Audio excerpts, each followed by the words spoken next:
RK కొత్తపల్లికు సంబంధించినటువంటి దాంట్లో చాలా అంశాలను కూడా ఆయన కూడా ప్రస్తావించడం జరిగింది. ఆంధ్రజ్యోతి విషయానికి వస్తే అది చైర్ కాదు ఫైర్, చైర్ కాదు ఫైర్ అంటే రేవంత్ రెడ్డిని ఉద్దేశించి ఆయన కొన్ని వ్యాఖ్యలు కూడా చేయడం జరిగింది. సినిమా హీరో అల్లు అర్జున్ను అనూహ్యంగా అరెస్టు చేయడం, ఇప్పుడు మాజీ మంత్రి కేటీఆర్పై కేసు పెట్టించడం ద్వారా తాను ఏమిటో చెప్పకనే చెప్పారు ముఖ్యమంత్రి రేవంత్ రెడ్డి. సీఎం అంటే కేవలం కుర్చీ కాదు ఫైర్ అని రేవంత్ రెడ్డి రుజువు చేస్తున్నారు. అల్లు అర్జున్ను అరెస్టు చేయడం చిత్ర పరిశ్రమలోనే కాదు సమాజంలోని పై వర్గాల్లోనూ ప్రకంపనలు సృష్టించింది. మహిళా మృతికి అల్లు అర్జున్ ప్రత్యక్ష కారణం కాకపోయినప్పటికీ, అంటే కుట్రపూరిత ఉద్దేశంతో వ్యవహరించినప్పటికీ కేసులో చిక్కుకున్నారు. దీంతో అల్లు అర్జున్ అరెస్టుకు మరేదేమన్నా కారణం ఉందా అని ప్రజలు ఆరా తీయడం మొదలుపెట్టారు. పుష్ప 2 ప్రీ రిలీజ్ ఈవెంట్లో అల్లు అర్జున్ మాట్లాడుతూ సీఎం రేవంత్ రెడ్డి పేరు మర్చిపోయారు. ఏడాదిగా సీఎంగా ఉన్న రేవంత్ పేరును అల్లు అర్జున్ మర్చిపోవడాన్ని నెటిజన్లు సైతం హర్షించలేదు. రాజకీయాలలో ఉన్నవారు పార్టీలు వేరైనా వ్యక్తిగత సంబంధాలను వదులుకునేవారు కారు. ఇప్పుడు ఆ పరిస్థితులను కనుమరుగవుతున్నాయి. కేసీఆర్ అధికారంలో ఉన్నప్పుడు ఆ కుటుంబం మొత్తం రేవంత్ రెడ్డిని ఈసడించుకునేవారు. రేవంత్ కూడా ఎక్కడ తగ్గకుండా తన నోటికి పని చెప్పేవారు. దీంతో ఇరుపక్షాల మధ్య వ్యక్తిగత వైమనస్యాలు తరస్థాయికి చేరుకున్నాయి. ఈ నేపథ్యంలోనే ఫార్ములా ఈ కేసు వ్యవహారం రేవంత్ చేతికి చిక్కింది. గత ప్రభుత్వాల హయాంలో ఇటు తెలంగాణ అటు ఏపీలో కూడా ఐఏఎస్ ఐపీఎస్ అధికారులు అడ్డగోలుగా వ్యవహరించారు. దాని పర్యవసనాన్ని ఇప్పుడు అనుభవిస్తున్నారు. తెలంగాణ సమాజం ఇప్పటిదాకా చూసిన రేవంత్ వేరు, ముఖ్యమంత్రిగా రేవంత్ వేరుగా ఉంటారని నేను గతంలోనే చెప్పాను. రేవంత్ బయటికి కనిపించినంత ఆషామాషిగా ఉండరు. ఆయన చాలా లోతైన మనిషి. కాంగ్రెస్ పార్టీ అంటేనే ఎవరికి వారే యమునా తీరే అన్నట్టుగా వ్యవహరిస్తుంటారు. ఇప్పుడు ఆ పరిస్థితి లేదు. ముఖ్యమంత్రి అయినప్పటి నుంచి పార్టీ నాయకులు ఒక తాటిపై ఉంటున్నారు. ముఖ్యమంత్రిగా రేవంత్ తీసుకునే నిర్ణయాలను బాహబాటంగా ఎవరు తప్పుపట్టడం లేదు.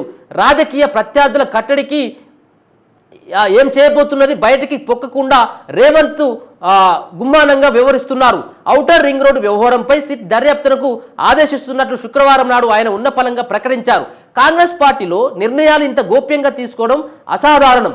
కేసీఆర్ కుటుంబ సభ్యులను కేసులో ఇరికించుకుంటూ పోతే భారత రాష్ట్ర సమితి క్రమేపీ బలహీనపడుతుందని ముఖ్యమంత్రి అభిప్రాయం కావచ్చు. బొగ్గు నిక్షేపాలకు దూరంగా నల్గొండ జిల్లాలో యాదాద్రి థర్మల్ విద్యుత్ కేంద్రాన్ని నిర్మించడం వల్ల ప్రభుత్వ ఖజానాకు నష్టం వాటిల్లిందని ఈ అంశంపై విచారణ జరిపి కమిషన్ నిర్ధారించింది. దీంతో ఈ నిర్ణయం తీసుకున్న అప్పటి ముఖ్యమంత్రి కేసీఆర్ మెడపైన కత్తి వేలాడుతుంది. తమ అధినాయకులపై వరుస కేసులు పెట్టి వేధిస్తూ పోతే తమకే మేలు జరుగుతుందని బీఆర్ఎస్ నాయకులు శ్రేణులు భావిస్తున్నారు. అందుకే కేటీఆర్ను తొందరగా అరెస్టు చేయాలని వారు కోరుకుంటున్నారు. అయితే కేసీఆర్ను జైలుకు పంపితేనే ప్రజల్లో సానుభూతి ఏర్పడుతుందని క్షేత్రస్థాయి సమాచారాన్ని బట్టి తెలుస్తుంది. కేటీఆర్ను అరెస్టు చేసి జైల్లో పెట్టినా పెద్దగా సానుభూతి లభించకపోవచ్చు. ఎందుకంటే అధికారంలో ఉన్నప్పుడు కేటీఆర్ కవిత విపరీతమైన అధికార దర్పాన్ని ప్రదర్శించేవారు. ఈ ధోరణిని తెలంగాణ సమాజంతో పాటు పార్టీ శ్రేణులు కూడా జీర్ణించుకోలేకపోతున్నారు.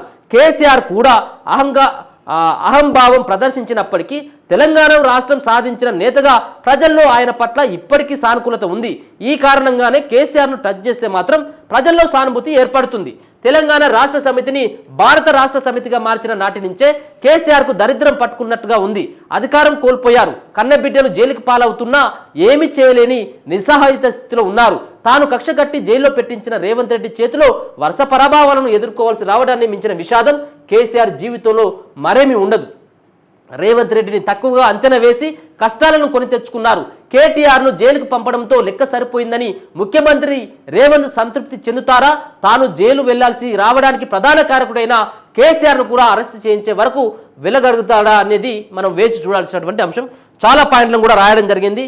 చాలా కీలకమైనటువంటి అంశాలని ఆర్కే తన కొత్త పలుకు ద్వారా మాట్లాడినటువంటి పరిస్థితి కూడా చూసుకోవచ్చు.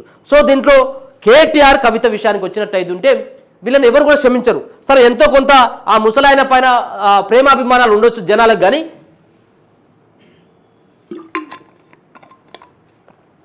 తెలంగాణ తీసుకొచ్చిండనో సరే ఆ దీక్షను దొంగయాదోరి అనేది తర్వాత సరే మొత్తానికైతే కిందలో మీద పడి తెలంగాణ రాష్ట్ర సాధనలో ఒక కీలకమైనటువంటి పాత్ర పోషించిందన్నటువంటి అభిప్రాయం ఇప్పటికి సైతం తెలంగాణ ప్రజల్లో ఉన్నది.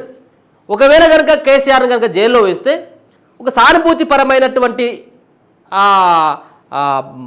పార్టీకి సానుభూతిపరమైనటువంటి ఓట్లు కావచ్చు, ప్రజల నుంచి సానుభూతి వ్యక్తమైపోయి రానున్నటువంటి రోజులలో పార్టీకి కొంత ప్లస్ అయ్యేటువంటి అవకాశం ఉంటుంది కేటీఆర్ని కవిత నేస్తే పెద్ద ఇబ్బంది ఏమి లేదనేది వాదన.